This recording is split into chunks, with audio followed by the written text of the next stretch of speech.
5, 4, 3, 2, 1, 0.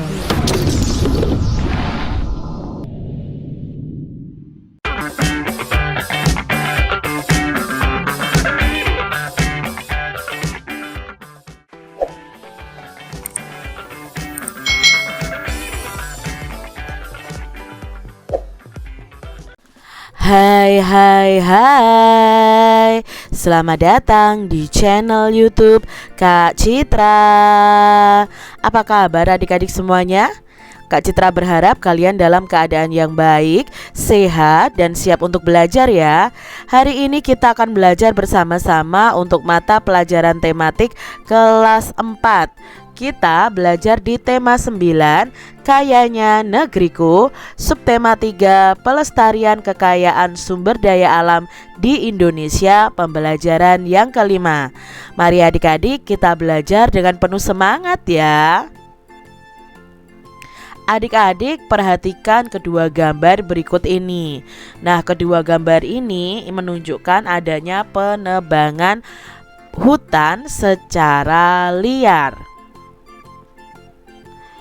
Amati ilustrasi dua gambar di atas, lalu kita akan menjawab pertanyaan berikut ini.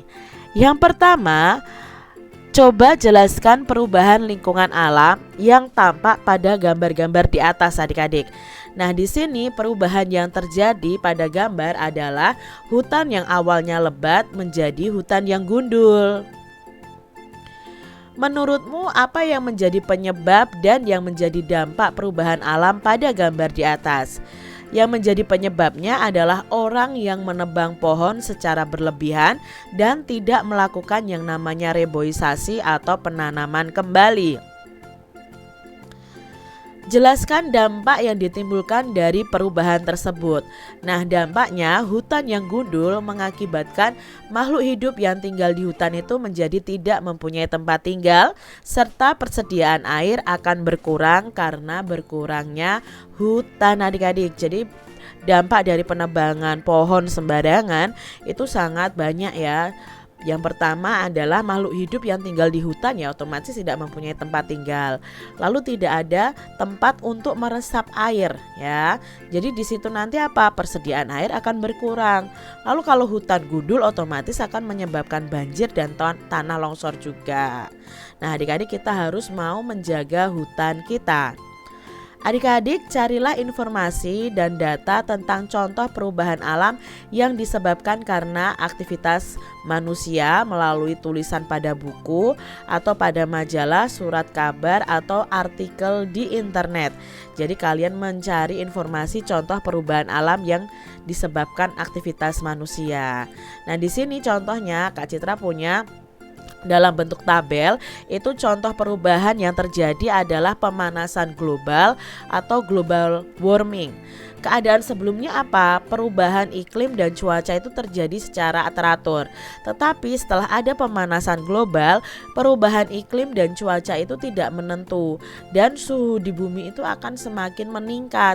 Faktor penyebabnya apa? Nah, faktor penyebabnya ini adalah memanasnya suhu bumi yang diakibatkan karena adanya kerusakan pada lapisan ozon. Apakah ada dampak positif? Tidak ada dampak positifnya adik-adik. Lah, dampak negatifnya apa? Nah, dampak negatifnya adalah naiknya permukaan air laut.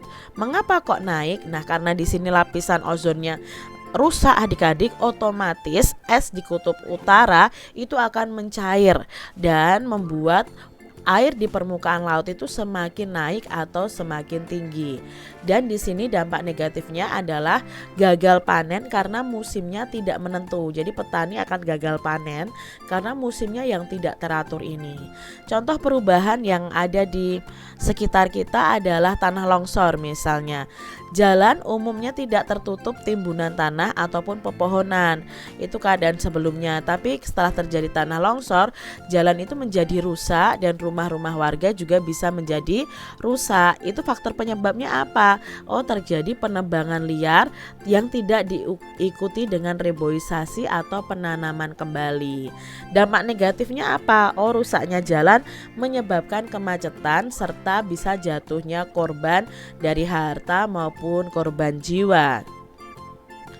Contoh lainnya adik-adik yaitu penghijauan. Misalnya keadaan sebelumnya hutan gundul akibat penebangan liar, tapi setelah dilakukan penghijauan hutan menjadi hijau dan sumber air terjaga. Faktor penyebabnya adalah kegiatan penghijauan mengembalikan fungsi hutan. Di sini akan berdampak positif adik-adik. Hutan kembali berfungsi dan sumber air akan tetap terjaga. Lalu contoh perubahan adalah membersihkan aliran sungai. Keadaan sebelumnya mungkin air sungai itu terhambat alirannya karena sampah.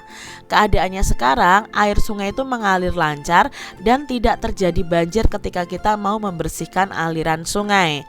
Faktor penyebabnya apa? Sungai yang bebas sampah alirannya akan lancar. Dampak positifnya adalah air sungai akan normal dan banjir tidak akan terjadi. Sumber daya alam baik yang bisa diperbarui maupun yang tidak, jika digunakan secara terus-menerus juga akan habis adik-adik. Nah, pemanfaatannya itu harus dilakukan secara hati-hati dan bijaksana. Sumber daya alam yang kita miliki harus kita lestarikan. Kita tidak boleh ya memanfaatkannya secara sembarangan. Jika sumber daya alam tersebut rusak atau bahkan habis, kita akan terancam bencana adik-adik.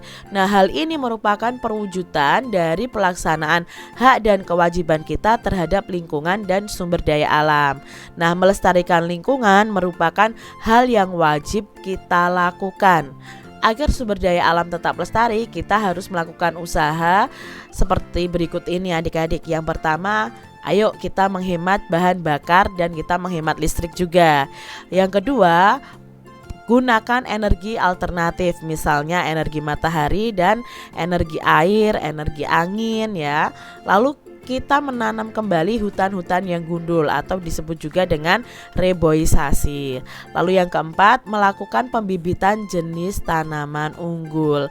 Nah, ini yang bisa kita lakukan ya, sebagian kecil hal yang bisa kita lakukan. Lalu yang lainnya bisa melakukan daur ulang bahan bekas, tidak membuang sampah atau limbah ke wilayah perairan, baik itu sungai, danau maupun laut. Lalu tidak menubang hutan secara sembarangan. Kita harus melakukan yang namanya tebang pilih. Apa tebang pilih itu? Nah, tebang pilih itu kita menebang pohon-pohon yang usianya sudah tua, dan setelah menebang kita mau menanam dan menggantikan dengan pohon yang lebih muda. Yang kedelapan, kita tidak menangkap ikan dengan menggunakan racun, listrik, dan bahan peledak. Itu tidak disarankan ya adik-adik ya. Menggunakan racun otomatis ikan-ikan kecil akan mati ya. Listrik pun juga begitu, bahan peledak pun juga begitu, ikan-ikan kecil akan mati. Lah kalau ikan kecil mati ya keberlangsungan ikan ya yang ada di laut maupun di sungai ya tidak akan ada adik-adik. Semua akan habis kalau kita menangkapnya pakai racun, listrik, dan bahan peledak. Adik-adik, nah diskusikan nih apa akibat jika kita menebang hutan sembarangan. Nah, akibatnya jika kita menebang hutan sembarangan ya, maka tanah tidak terikat oleh akar pohon sehingga akan mudah longsor saat hujan. Selain itu, air juga akan langsung mengalir ke sungai karena tidak terserap oleh tanah dan akan mengakibatkan banjir.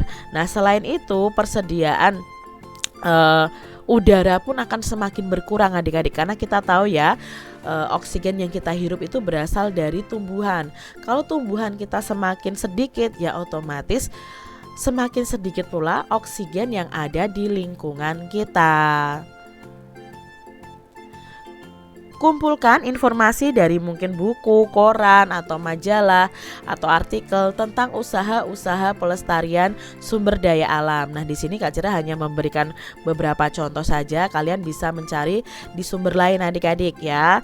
Contoh usaha pelestarian alam atau sumber daya alam adalah menanami kembali hutan yang gundul, menjaga kebersihan lingkungan, mengurangi kegiatan yang banyak menghabiskan sumber daya alam, dan memanfaatkan teknologi dan peralatan yang ramah lingkungan. Itu hanya beberapa contoh saja usaha pelestarian sumber daya alam.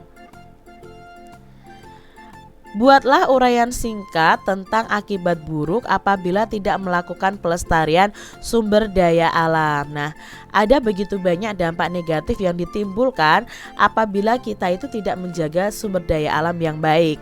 Jika sumber daya alam tidak dijaga dengan baik, itu bisa menimbulkan yang namanya bencana alam. Muncul banyak penyakit, krisis energi, ekosistem lingkungan kita akan terganggu. Lalu akan terjadi pencemaran lingkungan dan kerusakan lingkungan. Nah, oleh karena itu kita harus lebih bijak ya adik-adik ya, menggunakan sumber daya alam dengan menjaga dan melestarikan sumber daya alam untuk kita manfaatkan dalam kehidupan sehari-hari. Adik-adik coba nyanyikan lagu yang bertemakan tentang alam. Salah satu lagunya itu berjudul Memandang Alam. Ya, ini ya, memandang alam dari atas bukit. Sejauh pandangku lepaskan, sungai tampak berliku, sawah hijau terbentang. Nah, ini ya, bagai permadani di kaki langit. Gunung menjulang, berpayung awan. Oh, indah pemandangan. Itu lagu Memandang Alam adik-adik. Kalian bisa cari video lagunya melalui YouTube ya adik-adik ya. Adik-adik, apa sih maksud dari lagu tadi ya? Maksud lagu tadi adalah kita itu akan merasa bahagia, kagum atas keindahan alam sekitar yang disaksikan dari atas bukit.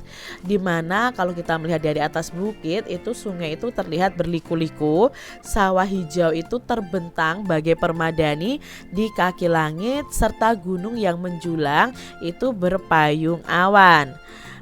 Apa perasaanmu dan imajinasimu saat menyanyikan lagu tersebut?